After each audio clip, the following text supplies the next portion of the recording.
Assalamualaikum warahmatullahi wabarakatuh. Saya Nurul Hidayah dari Prodi PKMU khusus 5B.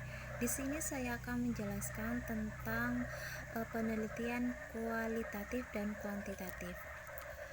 Untuk pembahasan pertama yaitu tentang perbedaan kualitatif dan kuantitatif. Untuk perbedaannya yaitu yang pertama adalah berdasarkan desain penelitian. Untuk kualitatif bersifat umum, fleksibel dan dinamis, sedangkan untuk kuantitatif itu memiliki sifat yang khusus, terperinci dan statis. Untuk perbedaan kedua itu berdasarkan pada analisis data.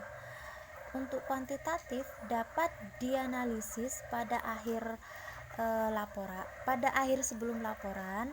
Untuk kualitatif itu dapat dianalisis selama proses penelitian berlangsung. Untuk perbedaan ketiga itu berdasarkan pada istilah subjek peneliti. Untuk kuantitatif itu memiliki subjek peneliti yang disebut dengan responden, sedangkan kualitatif itu disebut dengan narasumber. Untuk perbedaan yang keempat yaitu berdasarkan cara memandang fakta. Untuk kuantitatif itu berada pada objek penelitian di luar sana, sedangkan untuk kualitatif itu tergantung pada cara peneliti menginterpretasikan data. Untuk perbedaan yang kelima yaitu berdasarkan pada pengumpulan data.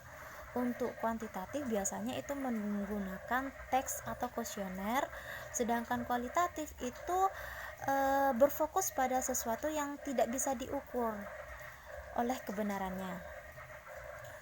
Kemudian untuk perbedaan yang keenam yaitu berdasarkan pada tujuannya. Untuk kuantitatif itu menjelaskan hubungan antar variabel, menguji teori dan melakukan generalisasi.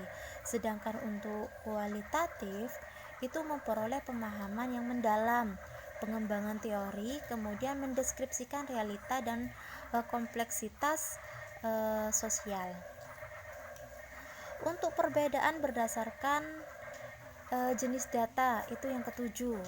Yang pertama adalah kuantitatif itu numerik dan statistik, dan untuk kualitatif itu deskriptif dan eksploratif.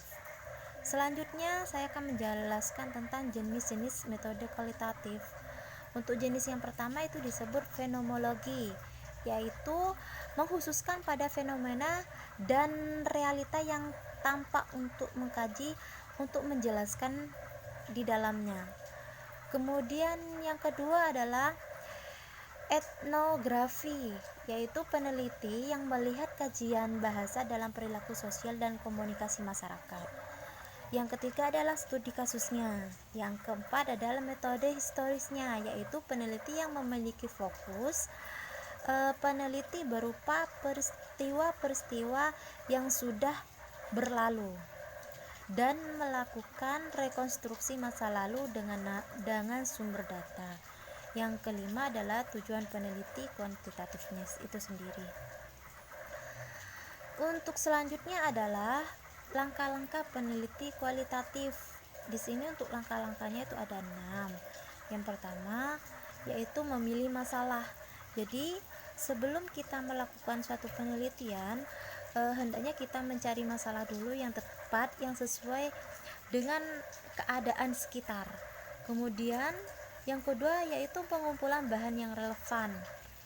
Yang ketiga adalah menentukan strategi dan mengembangkan instrumennya. Jadi strategi apa yang cocok itu bisa kita gunakan pada penelitian tersebut, sehingga nanti penelitiannya tidak asal-asalan. Yang keempat, pengumpulan data. Untuk pengumpulan data ini bisa menggunakan narasumber. Terlebih dahulu kita mengecek dulu pada keadaan di sekitar. Setelah itu baru kita melakukan suatu pengumpulan data. Yang keempat adalah menafsirkan data.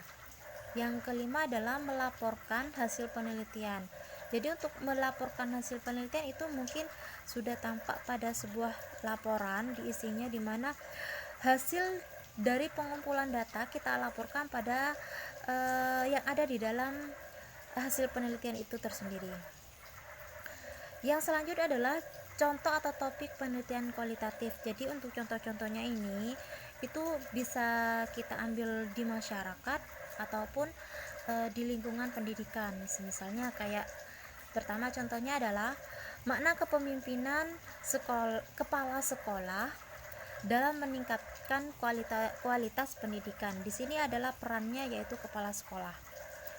Yang kedua adalah contohnya metode pembelajaran yang efektif dalam membentuk karakter. Nah, di sini metode apa yang akan kita gunakan supaya siswa itu tidak hanya diam saja, jadi karakternya itu bisa berkembang. Itu pun juga bisa digunakan. Jadi untuk penelitian bisa langsung ke kepala sekolah, berbentuk sosial, ataupun langsung kepada anak didik kita sendiri. Itu saja penjelasan dari saya, kurang lebihnya saya minta maaf. Wassalamualaikum warahmatullahi wabarakatuh.